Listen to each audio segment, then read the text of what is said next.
سلامونه. زه ډاکټر نوید خپلواک یم. نن در سره د هډوکو او د بندونو د دردونو په هکله خبرې کوم. پولی ارترالجیا ان بون پین د هډوکو دردونه او د مفاصلو یا د بندونو دردونه. ښه مخکې له هر څه د مفصل په هکله یا د بند په هکله معلومات درکوم. موږ په خپل وجود کې بلا قسمه بندونه لرو. یو ته یې ساینوویل جاینټ وایي. د ساینوویل جاینټ سټرکچر په لاندې ډایاګرام کې ګورو. ساینوویل جاینټ مختلف ډول مفاصل یا بندونه زموږ په وجود کې شته دي، خصوصا زموږ په سکلیټل سیستم کې چې سډل جاینټ په نامه یادیږي، د هنګ جاینټ په نامه یادیږي، د پایویټ جاینټ په نامه یادیږي، همدا رقم بال اند ساکټ جاینټ په نامه یادیږي. د ساینوویل جاینټ یا دغه مفصل په هکله در سره خبرې کوم. دا بونی پارت یا په مفصل کې دخیل هډوکی ده. په منځ کې بون میرو یا د هډوکي ماغزه پراته دي چې د وینې په جوړښت کې ډیر اړین رول لري. دا کوم څه چې وینئ دا ارټیکولر لیګمنټ دي. ارټیکولر لیګمنټ په مفصل کې دخیل عضلات چې د مفصل د استحکام او د قوت او د کلکوالي سبب ګرځي. ارټیکولر لیګمنټس په داخل کې چې څه لیدل کیږي دا کوچنۍ پرده دې ته ساینوویل ممبرین وایي. ساینوویل ممبرین ساینوویل ممبرین یا د ساینوویل پرده ډیر مهم او حیاتي وظایف لري. د مفصل تغذیه، د مفصل د وینې او د اعصابو رګونه تر ساینوویل پردې را رسیدلي دي. په داخل د دې پرده کې یوه خالیګاه موجوده ده چې دې ته موږ ساینوویل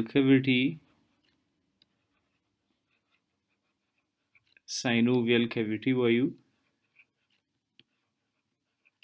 او په ځینې ریفرنسونو کې دې ته جاینټ سپیس هم ویل شوی ده یا د بند ترمنځ فاصله. ښه مخکې مو وویل چې دا په مفصل کې دخیل هډوکی ده. پورته دا تور سټرکچر چې معلومیږي دا غضروفي ساختمان ده چې موږ ارټیکولر کارټیلیج ورته وایو. د ارټیکولر کارټیلیج وظیفه د مفصل استحکام او قوت ده. تقریبا څومره هم چې په مفصل باندې زور راځي دغه زیگزاگ حالت مفصل ته ارټیکولر کارټیلیج یا د غضروفي ساختمان ورکوي. په یو ساینوویل جاینټ کې زموږ سره چې کومې اعضاوې دخیلي دي هغه عبارت دي له هډوکي نه. مسلماً په هډوکو کې د هډوکو ماغزه موجود وي. ارټیکولر لیګمنټس یا هغه عضلات چې د مفصل په سر باندې پراتی او دوه هډوکي په یو مفصل کې سره دخیلوي او قوي کوي. په داخل د دې مفصل کې یوه کوچنۍ پرده موجوده ده، خصوصا په ساینوویل جاینټونو کې چې دې ته ساینوویل ممبرین وایي. د دې ساینوویل ممبرین یا پردې په منځ کې یوه خالیګاه موجوده ده چې د ساینوویل کیویټي په نامه یادیږي او بالاخره دوه مخامخ شوي هډوکي د کارټیلیج په واسطه پوښل شوي دي ترڅو د فشار په حالاتو کې هډوکي ته مستقیما زیان ورونه رسیږي. ښه څه پیښیږي بالاخره په التهاب کې؟ آستیو آرترایټس یا د مفاصلو التهاب. آستیو آرترایټس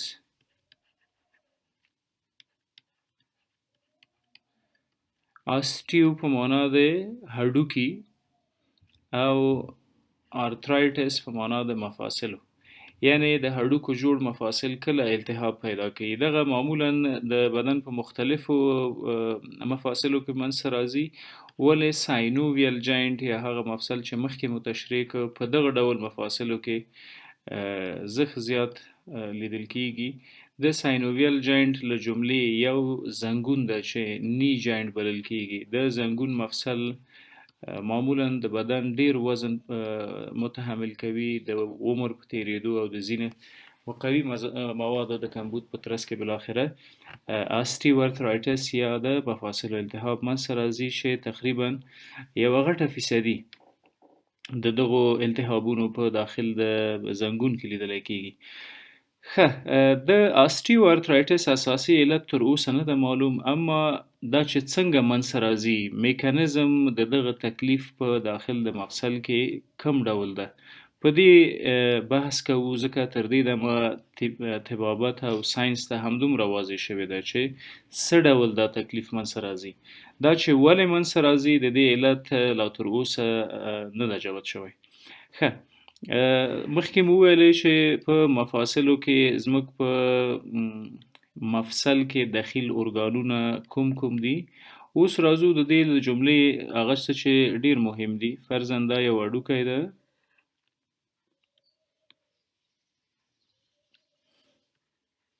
ښه، د دې هډوکي پر سر مو ویلې چې یوه کوچنۍ پرده موجوده ده او د دغې پردې نوم هم ساینوویم ده. ساینوویم ډیر مهم ترشحات لري او د دغه ترشحاتو په واسطه باندې د مفصل روغتیا معمولا تثبیت وي، ثابته وي. په داخل د دې کویټۍ کې مایات موجود دي، جاینټ فلویډ ورته وایي یا ساینوویم ورته ویل کیږي. دغه ساینوویم د ساینوویوسایډ په واسطه تولیدیږي. ساینوویوسایډ هغه حجرات دي چې سره یوځای شوي دي او د ساینوویم پرده یې جوړه کړې ده. دا پرده دلته زوم کوو او ګورو یې چې څه ډول یو ساختمان لري. فرضاً د مفاصلو ترمنځ په دې شکل باندې یوه کڅوړه پرته ده. دغه کڅوړه د حجراتو جوړه شوې ده او دغه حجراتو ته ساینوویوسایډ وایي. ساینوویوسایډ د ساینوویم پردې ساختماني او وظیفوي واحدونه دي یا حجرات دي او لکه هره بله نورماله حجره په خپل وجود کې په خپل منځ کې سایټوپلازم او هسته لري. هسته هم له جینیټیک کوډونو ډکه ده. ښه،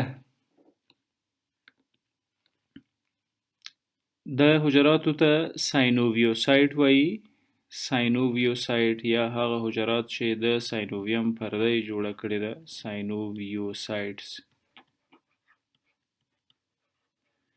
له دغو حجراتو ساینوویم جوړیږي او ساینوویم په داخل د مفصل کې موجودیت لري.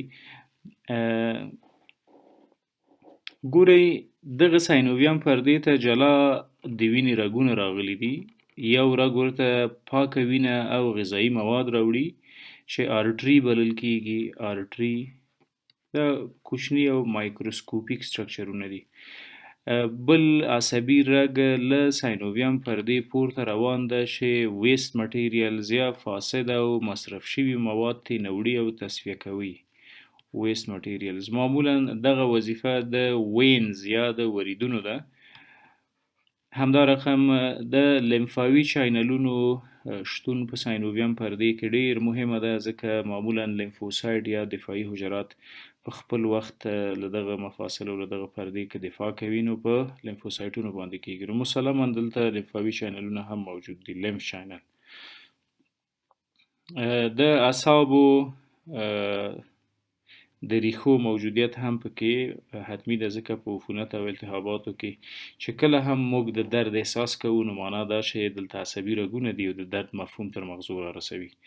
ښه، څه پیښیږي په آستیوارترایټس کې یا د مفاصلو په التهاب کې؟ که چیرې د هر ملحوظ پر اساس یو مفصل د فشار لاندې راځي یا د آستیو ارترایټس هغه علتونه که موږ او تاسو وڅېړو، یو پکې ټراما ده. ټراما یا ضربه لیدل یا حادثه کول یا د هر ملحوظ پر اساس د مفصل یا د بند ټپي کېدل.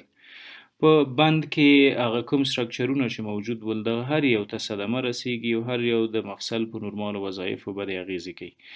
د ټراما ترڅنګ اوبیسټي یا چاغوالی د ساینوویل جاینټونو خصوصا د زنګون د التهاب یوه غټه وجه ده. د دغه غټې وجې برطرفي موږ کولی شو په ورزش او په نورو هغه صحي لارو چارو وکړو چې تر دې دمه د روغتیا د نړیوال سازمان لخوا تایید شوي دي. د ټراما او د اوبیسټي ترڅنګ ډیفیشنسیز یا کمبودات کولی شي چې د آسټیو ارترایټس سبب وګرځي. ډیفیشنسي څه معنا؟ یا به په هډوکو کې کلسیم کم وي ځکه د هډوکو په جوړښت کې د کلسیم منرال اساسي رول لري، یا به فاسفیټ په وجود کې کم وي خصوصا په داخل د هډوکو کې.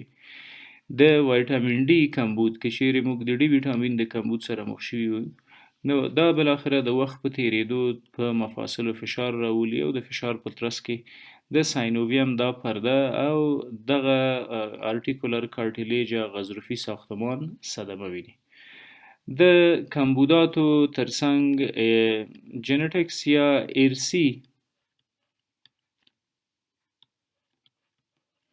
ارثیت هم ډیر مهمه ده په هغو کورنیو کې چې مور، پلار او نور د ډي ان اې اقارب په آسټیو ارترایټس مبتلا دي یا د مفاصلو التهاب لري. په هغو کورنیو کې معمولا ډیر لیدل کیږي.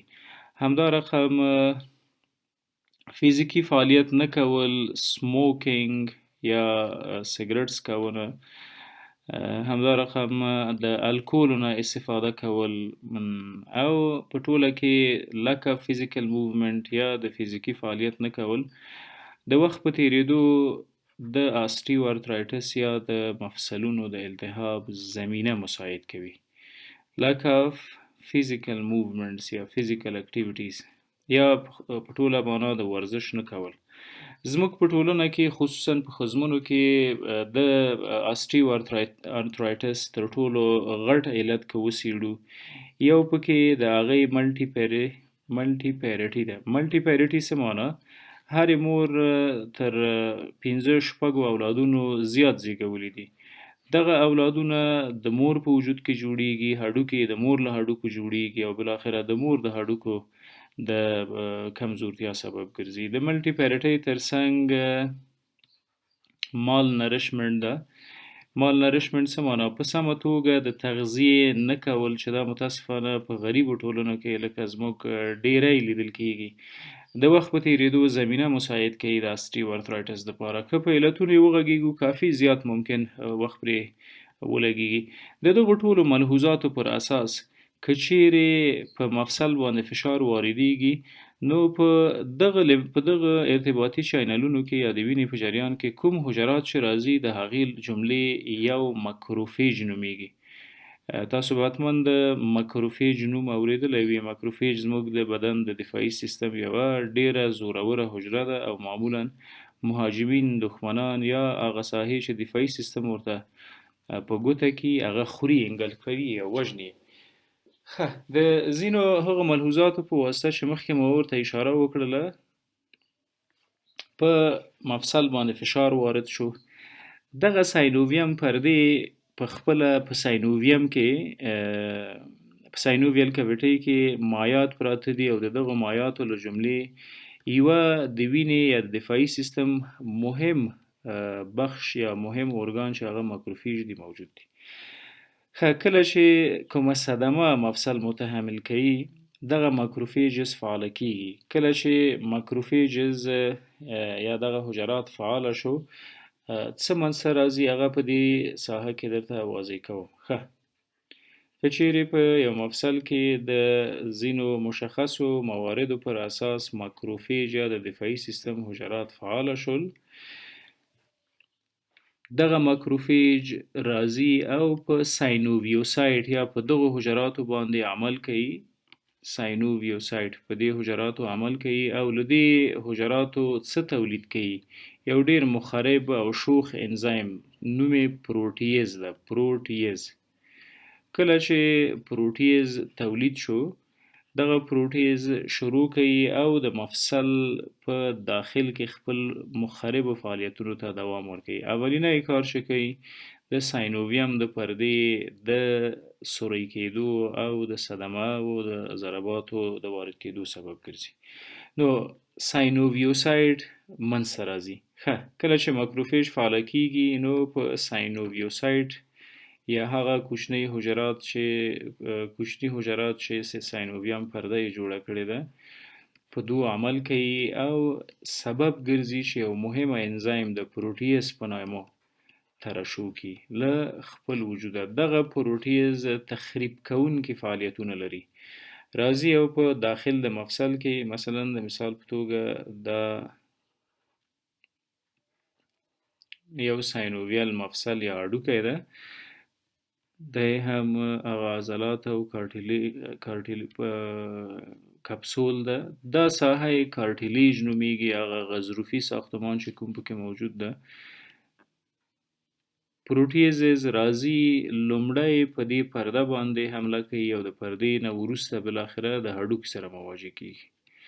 کله چې په هډوکي کې بریک ډاون شروع شو یا د هډوکو د رژېدو یا د ماتېدو پروسه شروع شوله، په دې وخت کې کیږي څه، همدغه ماکروفیجز له بلې خواته آمادګي نیسي او راځي خپل پیغام راوړي هډوکو ته چې ځینې ځایونه یې د تخریب او د مشکل سره مخ دي.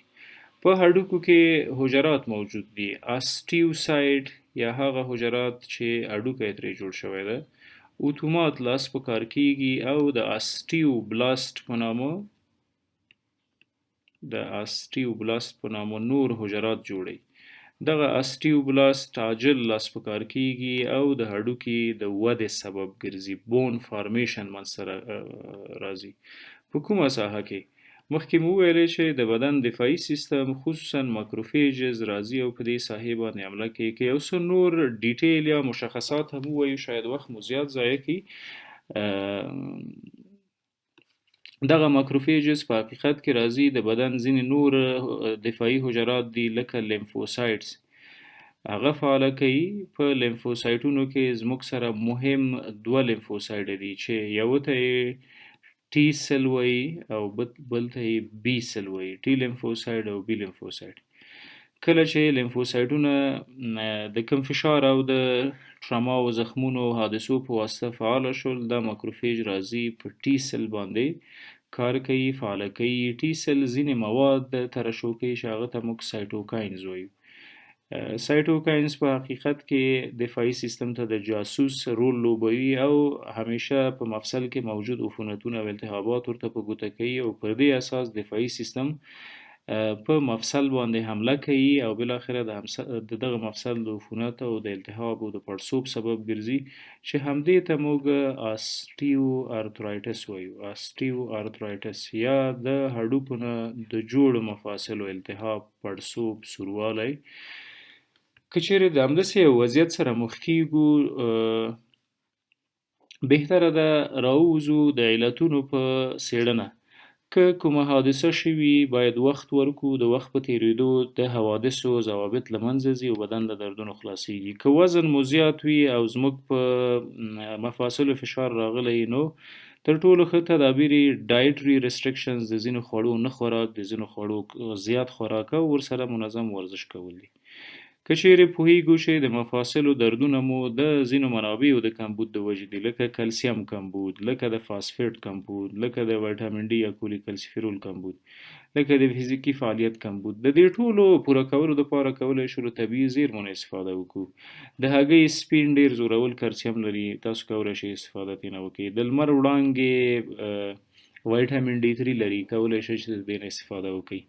همدا رقم که سیګریټ څکونه علت ګرځېدلی وي، تاسو کولی شئ چې د سیګریټ دغه بد عمل ترک کړئ او بالاخره د دغه نقیصې څخه ځان خلاص کړئ. ملټي پیرټي که چیرې یوې مور زیات ماشومان زیږولي او بالاخره په 40-50 کلنیو عمر کې د دردونو او د مفاصلو د التهاباتو نه شکایت کوي، دی د هرومرو د خپل معالج ډاکټر سره وګوري تر څو د ځینو فزیکي او لابراتواري معایناتو په واسطه تثبیت کړي چې علت څه ده او هغه علت برطرفه کړي. هغه چې وایي وقایه تر معالجې بهتره ده. ښه خوراک او منظمه لایف سټایل کولی شي چې د مفاصلو د التهاب او د عفونتونو او د دردونو مخنیوی وکړي. په همدغه طریقه د یو مفصل عفونت یا التهاب شروع کیږي. مخکې مو ویل چې د ساینوویم پرده پکې ډیره دخیله ده. دغه ساینوویم پرده لومړی د دفاعي سیستم تر حملاتو راځي او بعد له هغې په مفصل کې موجود کارټیلیج یا غضروف د حملاتو سره مخ کیږي او له منځه ځي.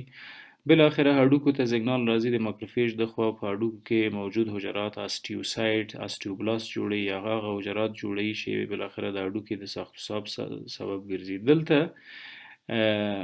یوه وده منځته راغله. هغه وده کومه وده وله؟ هغه